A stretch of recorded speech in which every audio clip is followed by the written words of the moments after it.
coming up on LA This Week. The FDA has not approved any test kit that can be used at home to detect the Corona-19 virus. We volunteered to give fabric. We have donated over 600 yards of cotton woven and cotton knit to make the masks. They knew our name, they gave us a call right back and told us how much they loved the food, and it was just great to have that conversation with someone.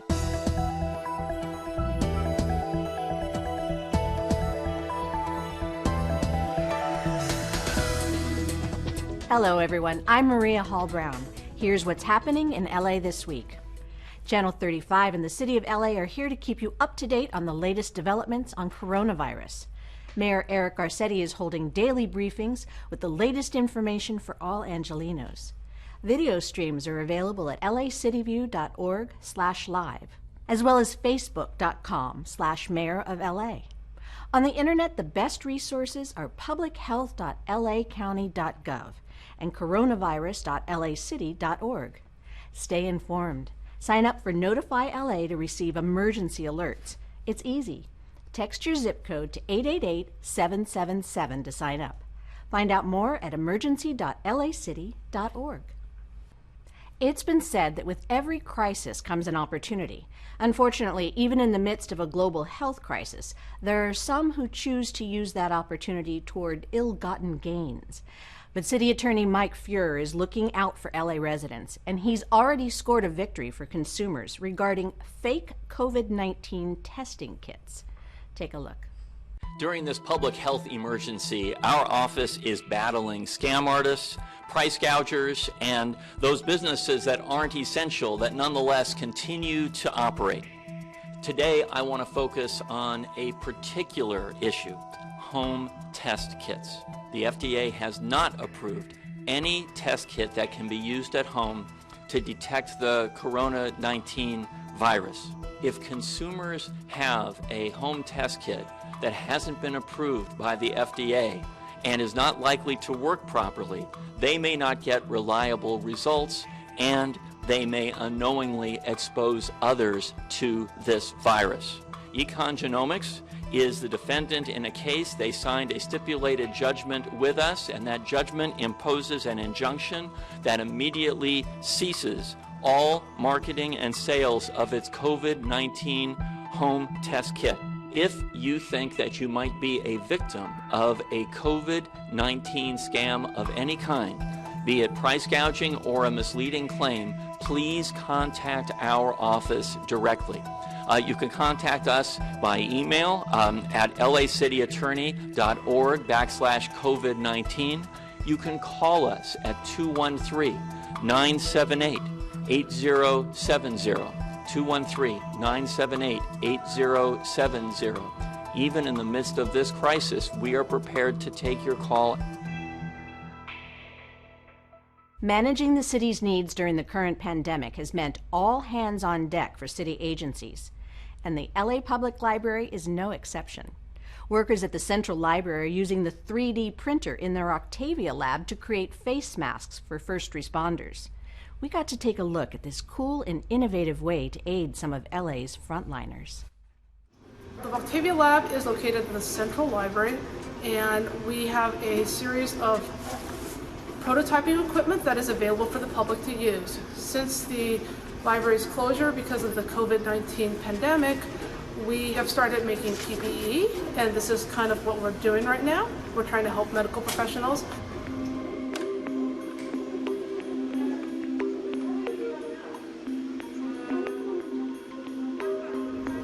So this part right here is 3D printed.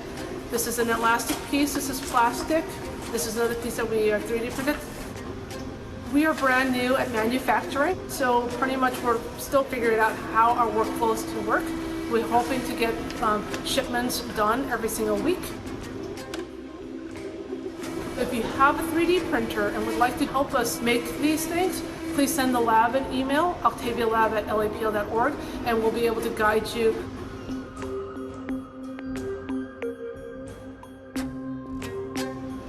These PPEs are intended for hospitals, our first responders. Our heart goes out to them. City agencies aren't the only entities who are lending a hand in an effort to provide protective masks. When Mayor Eric Garcetti put out the call to action, dozens of businesses dug deep to find a way to help.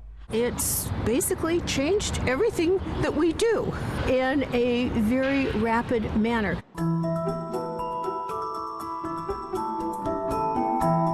FIDM stands for the Fashion Institute of Design and Merchandising. We offer Associate of Arts degrees, Bachelor of Arts, Bachelor of Science, and an MBA program.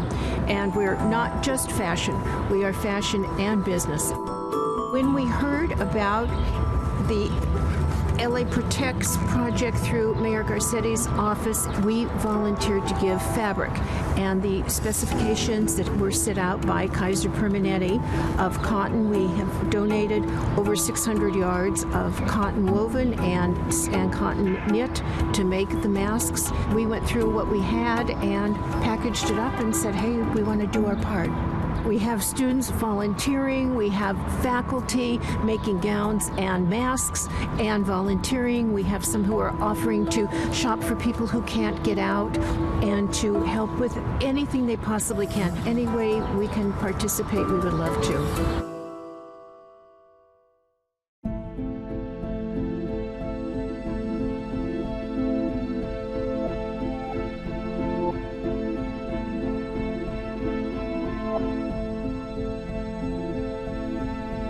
Moratorium. What does that mean? Right. What is that actual issue from the governor as well as the mayor? As well as the mayor, right, correct. Well, Maria, first of all, thank you very much for bringing us to the studio that we can talk about this, because there are a lot of concerned people in the city of LA, around the state, across the country as well. Within the last 3 weeks, we've had 17 million people become unemployed. It's a serious crisis, and as such, now people are concerned about how they're going to pay their rent. Mm-hmm. And obviously the governor as well as the mayor realized there was a serious crisis. How are we going to be able to protect the integrity of our community, make sure people continue to have housing? So the mayor introduced an order backed by the council with subsequent ordinances to ensure that tenants are not displaced as a result of not being able to pay their rent. Most evictions in the city of Los Angeles are not permissible right now. It's not okay to evict tenants for non-payment of rent, for instance, as Rush mentioned, if it's due to a reduction in wages or loss of income related to COVID, or because they're having to stay home to take care of their children or take care of dependents. Furthermore, they don't have to pay their rents until such time that this COVID-19 crisis is behind us. This is just merely a forbearance. Right. And that the tenants in the city of Los Angeles will have up to a year to repay those arrearages and those rents. If someone has lost their job because of the coronavirus, COVID-19, what kind of documentation do they have to provide to their landlord? Does it have to be official? Does it have to be legal? Can it just be a note, a letter, an email, a text, or something that allows the landlord to understand the circumstances? The city order does not require documentation to be provided by the tenant to the landlord. We're not going to get into the weeds as far as documentation. It would take far too long to go through that process. There are several resources for people to gain information about the constantly changing scenario in front of us. They can call us at 1-866-557-7368 or online, which is hcid.lacity.org. And furthermore, they feel like they're being squeezed out, they're received a notice from the landlord, and they're concerned, they don't know how to address it. Give us a call, we'll help them. Keep doing the good work, and I really appreciate you spending the time with us and getting all of the information out there. Thank you. Thank you. The Department of Cultural Affairs gives relief grants to performers. The Purple Line extension gets ahead of schedule.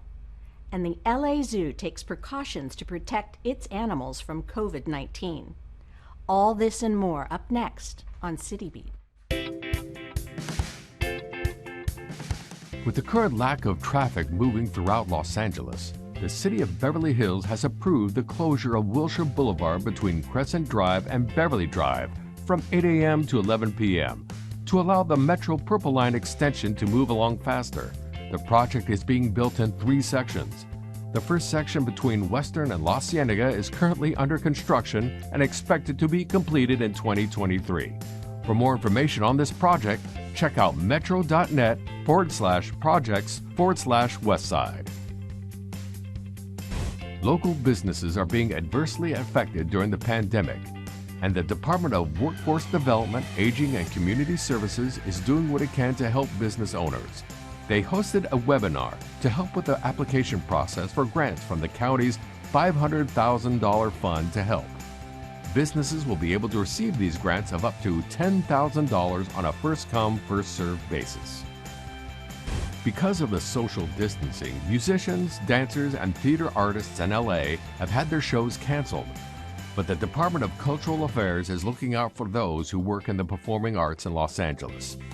The Arts Emergency Relief Fund is working to provide grants to these artists as well as small ensembles who have had their performances halted due to the virus.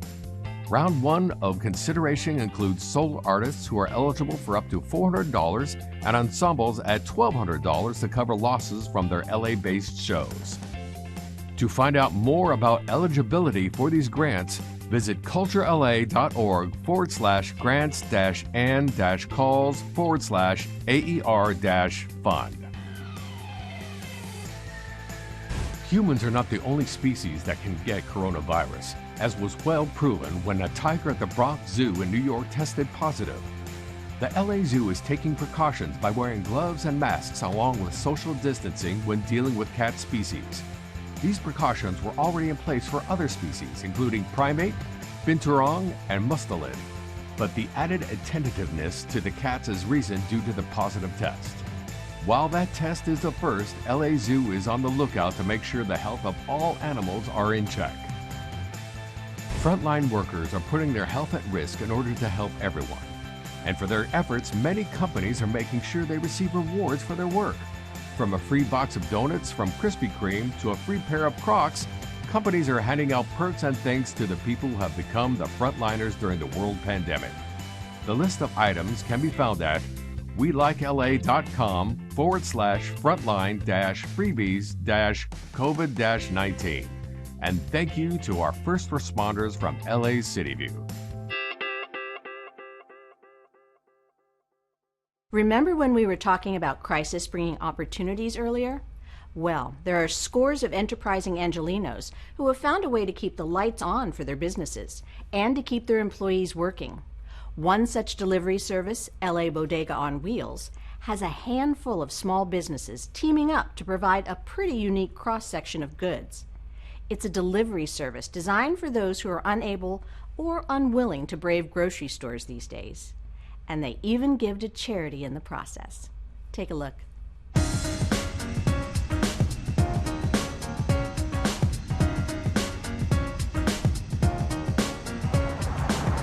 LA Bodega on Wheels, LaBodegaOnWheels.com is a joint partnership between a bunch of LA-owned brands, all food and hospitality related, coming together to kind of complete the bodega corner store feel. It's an ice cream truck packed with booze, and then essentials, bread, eggs, all the small stuff you might need that keeps you indoors instead of crowding the grocery stores.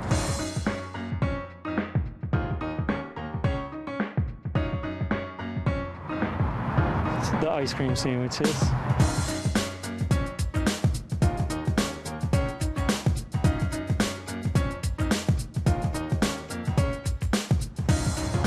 We had bartenders laid off, and we were trying to figure out a way to get money in their pockets, whether it be delivery, something.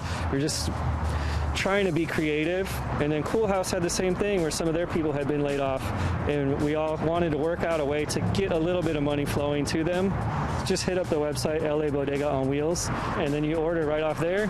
The next day, the ice cream truck shows up at your house. Right now, our cutoff is 2 o'clock for next day. 10% of the sales go to assorted charities in LA. They're all either like food related or hospitality related. The city allowed restaurants to deliver cocktails and wine with food. I don't know the last time I saw an ice cream truck with alcohol, So take advantage while you can. Someone once said, "A pinch of patience and a dash of kindness, a spoonful of laughter and a heap of love. All that's required is a dining table." Nice, huh? That's what it must be like for local restaurants in Council District 8 as they whip up and deliver hot meals to a grateful community of SoCal seniors. Here's their story.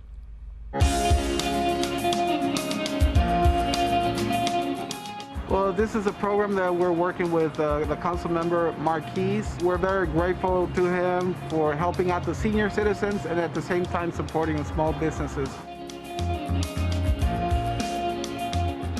It gives me great satisfaction that we're able to provide food for senior citizens, and at the same time we're getting some income. There's somebody out there that needs this food that maybe doesn't have family support or a friend. You know, people are busy, people have to be inside their homes and they can't come out for, you know, given the situation. And then there's somebody like me who's able to go and deliver this food when they most need it. So it gives me great satisfaction to be able to do this.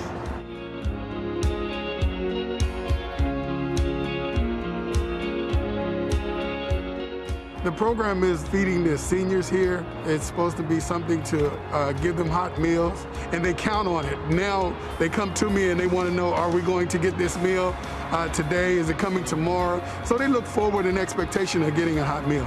Everybody stay healthy, protect yourselves, use gloves, use masks, and look after your neighbor, your family, call them, support each other.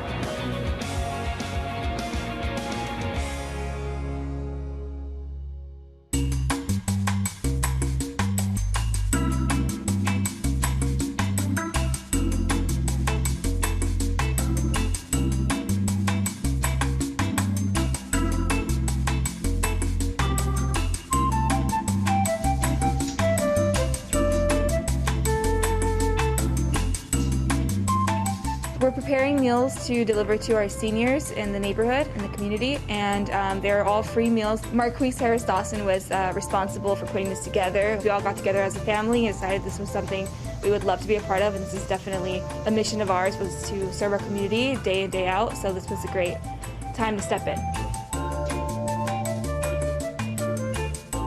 It's a very humbling experience, how happy they were, and they knew our name. They gave us a call right back and told us how much they loved the food. It was just great to have that conversation with someone. We really felt blessed and grateful for this opportunity. We're doing what we love to do. This is like an amazing opportunity to, again, serve your community and also stay afloat during these hard times. We'll do everything we can to continue serving our community in any way we can. The Department of Cultural Affairs is a department charged with a complex challenge. The mission of this city agency is to both expose LA residents to diverse cultural and ethnic experiences and arts, but it has an equal mandate to teach and expand minds whenever possible. Here are just a few of the great educational sites you can find on their website in this edition of City Beat Extra. All Kids Network is dedicated to providing fun and educational activities for parents and teachers to do with their kids. Explore hundreds of kids' craft ideas, kids' worksheets, printable activities, and more.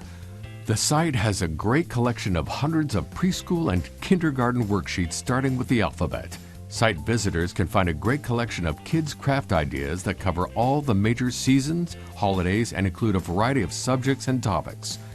Find coloring pages, printable mazes, dot-to-dot, hidden pictures, and more. Resources await for parents, teachers, and anyone who works with children.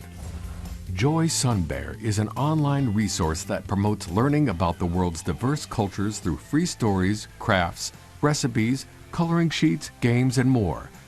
The mission of the site is to empower, encourage, and educate children to be positive global citizens.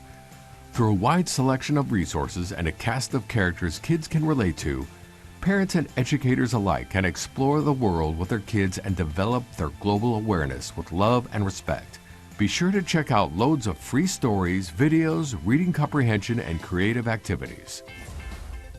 Coloring Nature is a website for the entire family. There are more than 675 original coloring pages with new pages added weekly. These coloring pages are free to print and color. The spectrum of coloring categories includes serious science such as biomes, anatomy, animals, plants, and more, plus some pure whimsy just for fun. Now that you've found Coloring Nature, share the link with friends and family and have fun coloring together while sheltering safely at home. As part of the public media mission to ensure all kids, regardless of their capabilities, have access to continued free educational resources at home, Bye-bye, germs. PBS SoCal, KCET, in partnership with LAUSD and in collaboration with California PBS stations, are offering broadcast programming and accompanying digital resources that adhere to California's state curriculum to provide continued at-home learning. Videos are sectioned off by grade level for easy, quick accessibility. There's also a section of helpful tips for parents who have taken on the duties of teachers at home. PBS aims to provide content and experiences that inspire, inform, and entertain over the air, online, in the community, and in the home classroom. If you're looking for ways to keep your children engaged in home learning during the COVID-19 school closures, Heifer International is here to help. They've collected some of your favorite resources, lesson plans, and fun activities from Heifer's school programs and are happy to share them with educators, parents, and homeschool families who want to encourage their students to learn something new and fun. And they are continually adding resources, free resources like downloadable books, mazes, word searches, and more, with topics in social studies, geography, economics, science, language arts, and more.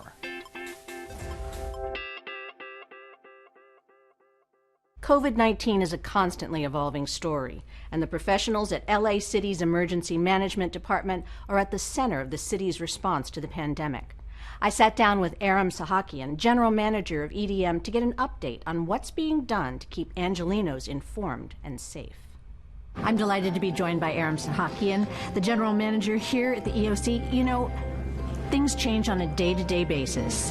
Where are we now? What are you working towards? What are you dealing with? Where are your challenges? And where are the areas in which you're optimistic? So we're fine-tuning and getting ready for what's to come, which is a surge in the numbers. That's what we keep hearing.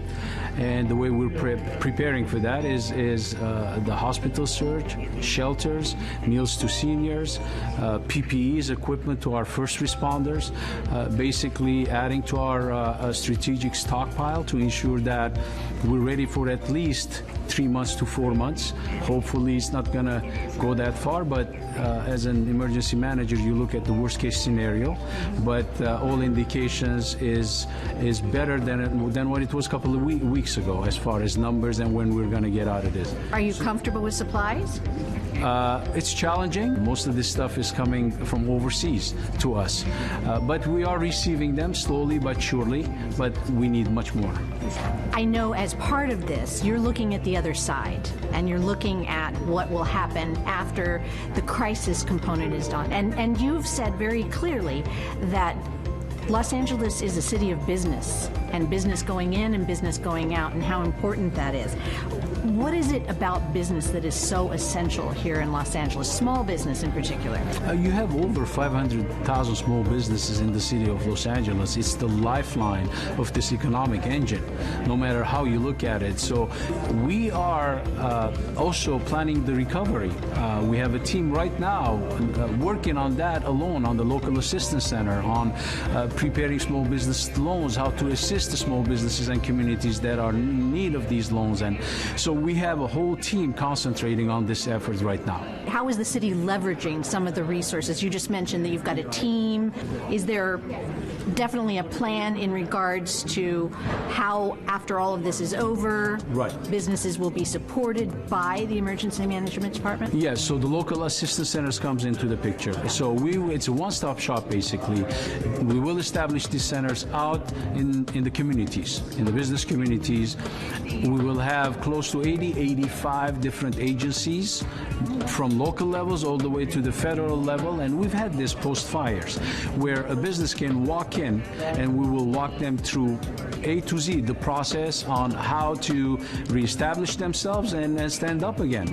That's anything and everything from loans to insurance to employees, anything they need. Because there has been a very substantial problem with the supply chain, you know, both what we receive here to Los Angeles and what we send out of Los Angeles, as well as what we use within the city of Los Angeles.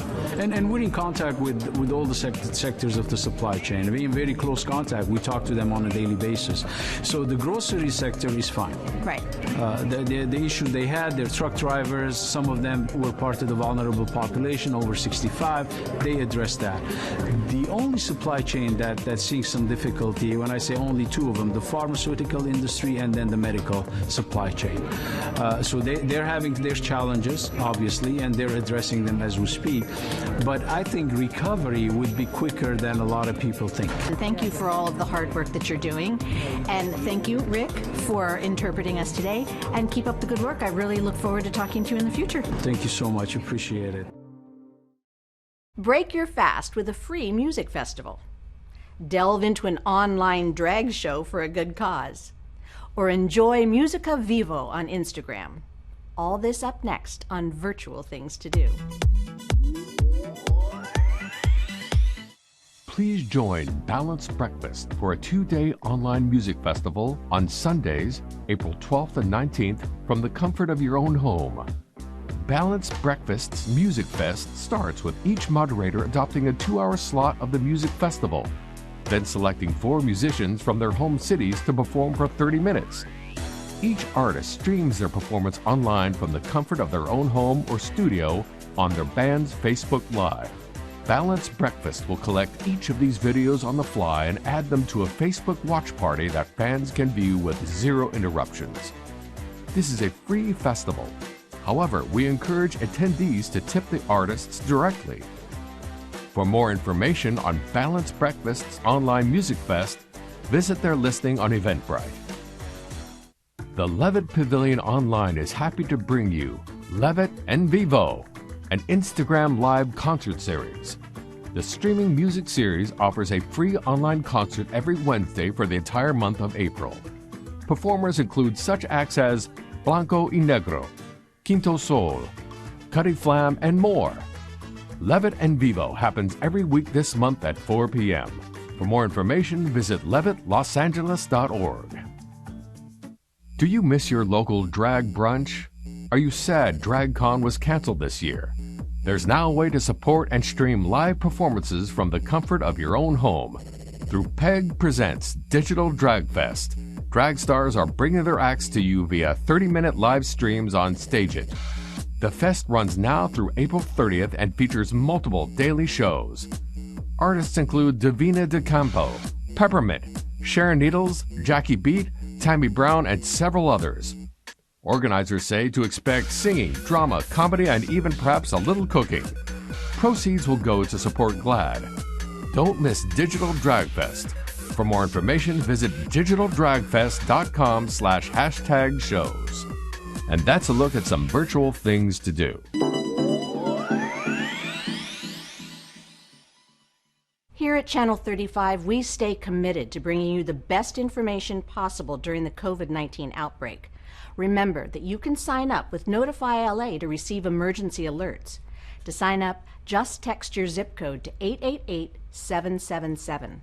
You can also find reliable information about the resources available from the City of Los Angeles at these websites: publichealth.lacounty.gov, coronavirus.lacity.org, or at emergency.lacity.org. That's it for this edition. I'm Maria Hall Brown. From all of us here at LA This Week, thanks for joining us. See you next time for more LA This Week.